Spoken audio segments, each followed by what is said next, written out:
The news of the day, Casey Thompson is back. He'll be your starter at quarterback for the Huskers. You are Locked On Huskers, your daily podcast on the Nebraska Cornhuskers, part of the Locked On Podcast Network, your team every day.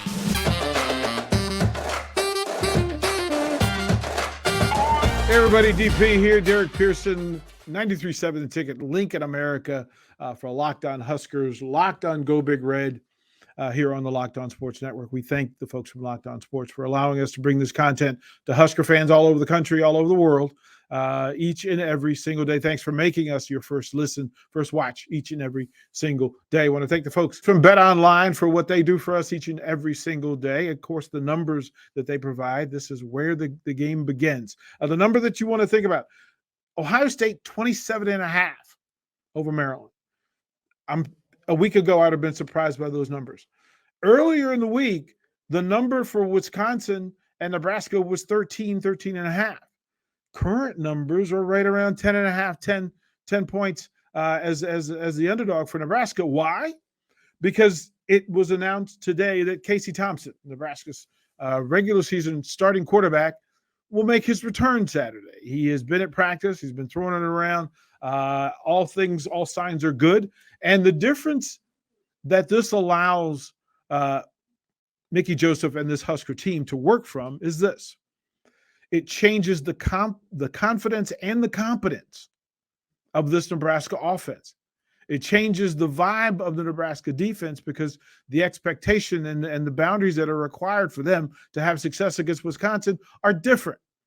More points on the board, a different ability to manage the clock, being able to engage the crowd a little bit more, having opportunities. Listen, Casey Thompson has missed 10 of the last 12 quarters offensively for Nebraska. And in those 2 quarters, he's still the leading passer over the course of those 12 quarters. Those are some fantastic numbers when you think about it. Terrible production over the last 12 quarters, but it tells you that the 2 quarters that Casey played were better than the other 10 that they faced. Now, no Chuba Purdy this week, not necessary. Casey Thompson's there. The backup, for all intent and purposes, would be Logan Smothers. We know Logan Smothers and the talent that he brings to the table. We understand that. We'll talk about that in this segment, and then we'll introduce you to the Badgers, so you have some idea about who the Huskers are facing and what's in play, because it's changed with the announcement of Casey Thompson being back under center for the Huskers. What it does offensively is it allows you to open the playbook, to expand the playbook. It also expands the field that Wisconsin has to defend. This game will no longer be played in a box. It won't be played from hash to hash and from nose tackle to linebacker. It's now the entire field. And when Nebraska lines up with Casey Thompson, they can throw. Look, he's I believe he's top 20 for long throws this year, for deep pass completions. That matters. And look, the Wisconsin secondary is a smart, high IQ secondary. It's not the most athletic secondary. So with Trey Palmer, Marcus Washington and company, they would be able to stretch and pull those defenders out of the box, give Anthony Grant more room to run. It will help Nebraska run the football because it will extend the field. It will spread the field. It no longer is a 7-yard box with 7 defenders, sometimes 8 defenders. You've got to take those defenders out of the box now to play over top and cap Trey Palmer and Marcus Washington. All those are things in play. It also stretches because now Travis Vokalek and Chancellor Brewington can really get to work behind those linebackers. And that'll hold those linebackers, especially those 2, Herbig included, who like to get upfield and cause pressure against the offenses they play against. But the rule of attack is this: if you feel pressure from a place, so if Herbig lines up on the right side and brings pressure, Herbig can't be in 2 places. So you throw to the space that Herbig vacated. And the person that's vacating that space is not the player that Herbig is. And when you have tight ends like Vokalek and Brewington, who can get in that space, who can actually chip off the pressure, actually slow the pressure down, and then turn and be present, large targets for Casey Thompson and open windows, short throws in space. will make Nebraska better offensively. It'll be able to hold those safeties and keep them out of run pressure. That's more room for Anthony Grant.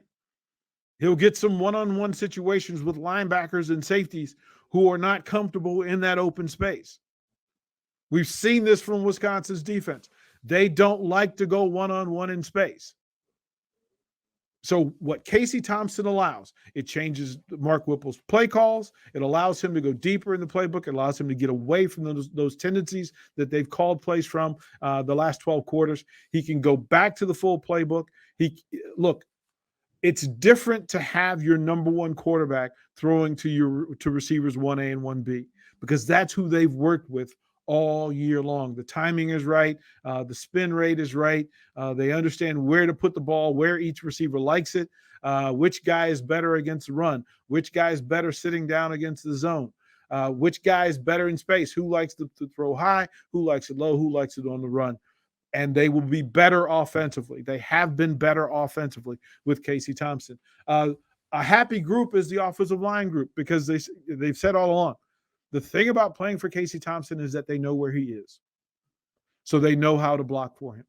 Now, they're going to have to be better than they were because, listen, Wisconsin brings the heat. They bring pressure. They move Herbig all around. Herbig is an All-American candidate, leads the conference in sacks at 11, I believe, 11 and a half. So those numbers are legitimate. His tackles for loss are legitimate. But again, with his pressure, when you see Herbig vacate a location, Nebraska should immediately look to that location for an offensive opportunity. That is how you attack an aggressive defensive player, especially an edge setter and a boundary setter in this Wisconsin defense. Yeah, they like to fill it, but again, they're asking their lesser athletic linebackers to do more when they bring pressure with Herbig. Casey Thompson and open windows can take advantage of that. Chancellor Brewington on a crosser, Vokalek on hitch routes.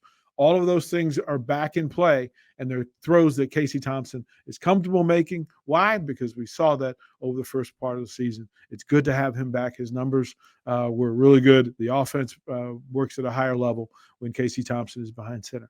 We'll throw it a break. When we come back, I want to talk about Wisconsin and the group that may dictate how this game goes. Their offensive line.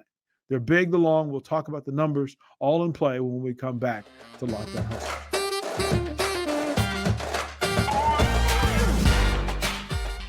Welcome back. I'm Derrick Pearson, DP, 93.7 The Ticket, Lincoln, America, right dad square in the middle of this wonderful country of ours.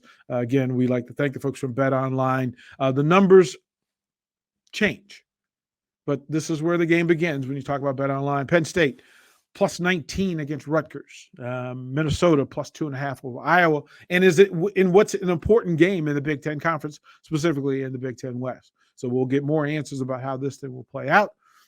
We'll know this Saturday, and you can entertain yourselves on the BetOnline website. Go check it out. Let's introduce some of the Badgers and the folks that folks know. And everybody knows Graham Mertz and what he brings to the table. He received a lot of notoriety before he got to Wisconsin, received even more with an exceptional performance in his first outing as a Badger quarterback. But since then, what happens is people build tape on you, on the things that you do well, the situations you like being in, situations that you don't handle as well. And with Graham Mertz, the thing that should be high on the board for Nebraska defensively is that not only getting pressure on Graham Mertz, but getting into the path, the step-up path, the advanced path of Graham Mertz as he likes to throw the ball. It turns him into less of a runner. It turns him into a less effective thrower because he hates having people at his feet and at his legs. It also allows you to dirty those windows that Graham Mertz likes to throw to. Look, he'll make some NFL throws, but he'll also make some throws that'll make you scratch your head. The difference being for Nebraska, and the key for Nebraska is when he makes those other throws, Nebraska needs to take advantage of it. They need to get some interceptions. They need to get some strip sack fumbles from behind. Garrett Nelson and O'Shawn Mathis could have a big day if they're disciplined in their rush attack. It's one thing to try to put pressure on, but to do it in the lanes that are set for you. This is important. Don't let Mertz get outside where he can be athletic and has the free clean windows to throw to. Don't allow that. Keep him in the pocket. That means Wynn, Drew, Ty Robinson, and Colton Feast. They've got to be consistent and steady in the middle. Do your job. Stay in your lane. Stay in your lane. Stay in your place. Don't go looking for work. Work's coming. Graham Mertz will step up to you if you just simply do your job. But the story of this game can be and should be determined by the bigs up front. And look, there is a prototype to Wisconsin's offensive line. They have a type. They have a style. I want to read some of the numbers. Rucci, 6'6", 310 pounds. Rucci and Cundiff, the two tight ends, they're both at about 256. Nelson at 6'7", 310. Bartolini, 6'4", 315 pounds. Tipperman in the middle, 6'6", 315. Weddick, 6'7", 315. Malman, 6'8", 315. They have a type. Not a senior in the bunch. Those are all freshmen and sophomores. There's one junior. Weddick's a junior. But everybody else is young. They are athletic, they're long, and they're violent. But with that length is their ability to get their hands on you and maintain you for a brief moment, a moment long enough for Braylon Allen to get off their hip and up to the next level. It will be a war. It will be an absolute brawl in between tackles. And here's the thing about this. When you have long offensive linemen, short yardage situations can be a little bit difficult for them. So it's important to keep Wisconsin behind the chains. I fully expect Bill Busch to take some risks, to take some chances on downs 1 and 2. Force Graham Mertz to throw the ball. Full run gap pressure, which brings them 6 people into the run lanes. Will give Nebraska a chance to make tackles at the point of attack. Our question is simple for Nebraska defensively. Will they make the tackle on the first at the point of impact? First contact, will Braylon Allen go to the turf? He is rock solid. He is a grown man. Even at 18 years old, this young man can put his foot in the ground and he runs behind his pads. He's got big, long linemen who, quite frankly, just try to get in the way. They don't necessarily have to move the pile. Now, if they get their hands on you and then get those elbows extended, then they can forklift you a little bit. And it's going to be important for Nebraska to keep their pad level down, to keep their eyes on either side so they can see where Mr. Allen is coming from. But they also need to be able to see if Allen doesn't have the ball, if Mertz is back there preparing to throw, and can they push and force these Wisconsin offensive linemen into spaces that make it difficult for Mertz to throw. It is a wonderful task and a great trick. Nebraska defensively, especially the bigs in the middle, have to get their hands. Look, it's a battle of fastest hands. If they get their hands to Wisconsin's linemen first, they will have success. But if Wisconsin's long linemen get their hands locked in first and the elbows extended, it'll be a long day, and Braylon Allen will run for a ton of yards. We're not afraid. I don't think anybody's afraid of Wisconsin's passing game. Yeah, Mertz has got 18 touchdown passes, but he's also got 8 interceptions. He put the ball on the ground several times against Iowa last week, and I can tell you that he had a rough film week watching the results of that Iowa game because he made some plays that, quite frankly, a veteran quarterback can't make. Nebraska will have an opportunity. Listen, the team that runs the ball best on Saturday will have the greater opportunity to win. Run the ball with some consistency, basic level of success. You don't have to have 3 or 4 30-yard runs. But the team that runs 4 and 5 yards, plus 4 and 5 yards the most, will have the better chance to win. And then don't turn the ball over. Don't put it on the ground.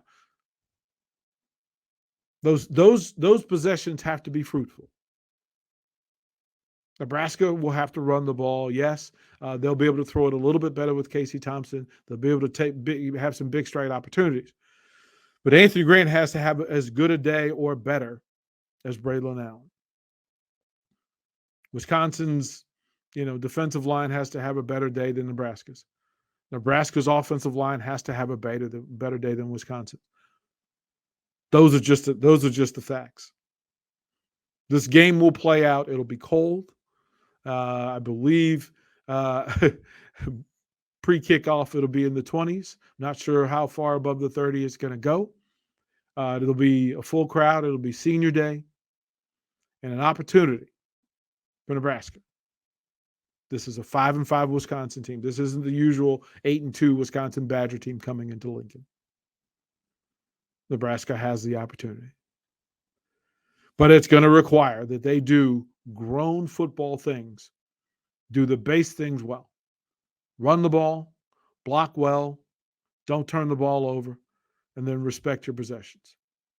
That's going to be the key for Nebraska football. But we'll talk about a little bit more of that when we come back to Locked On Huskers. Locked On Go Big Red here on the Locked On Football.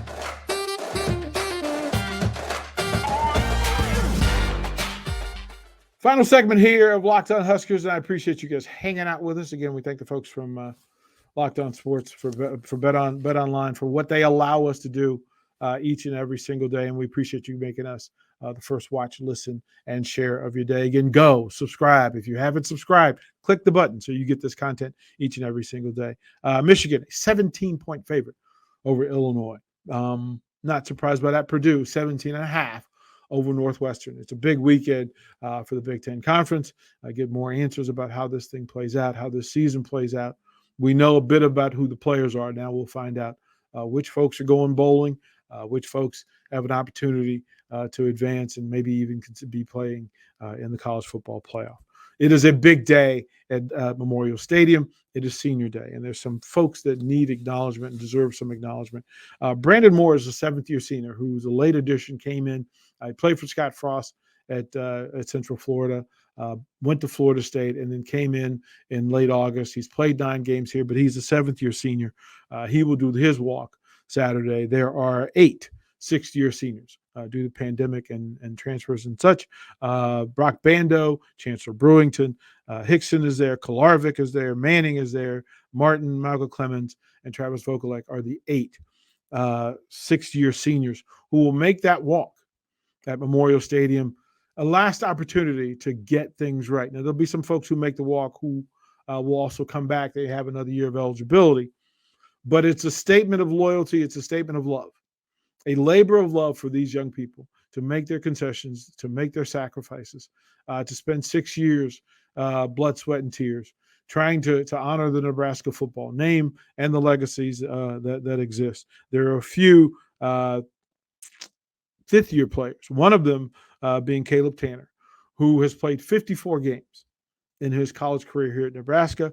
If he plays Saturday and then next week against Iowa, that will make it 56. We'll set a record or tie the school record of 56 games played in his career. And Caleb Tanner, we are rooting for you. Fingers crossed that you get to that 56 as well. But a moment to celebrate the seniors who are making the walk, the seniors who have committed themselves to the Scarlet and Cream, the folks who have committed themselves to Husker Nation. They've made the sacrifices. They got through the pandemic. They've gone through coaching changes. They've gone through position coach changes. They've gone through transfer portal situation, circumstance. They've lost teammates to the transfer portal and then stayed consistent and constant. And they will do that walk on Saturday at Memorial Stadium as seniors in the program. It's going to be an interesting Saturday. It's going to be cold. Not that that's an advantage to anybody, but it'll be cold before the game. It'll be cold during the game.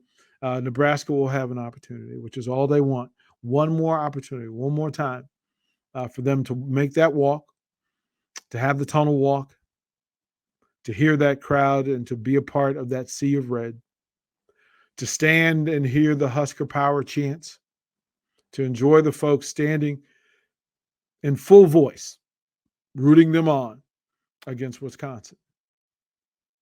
Bravo to all the seniors. My favorite thing to say is job well done. You will be honored Saturday. We should be honoring you each day before, then, and after, as you have represented the University of Nebraska and the Nebraska football program at the highest level.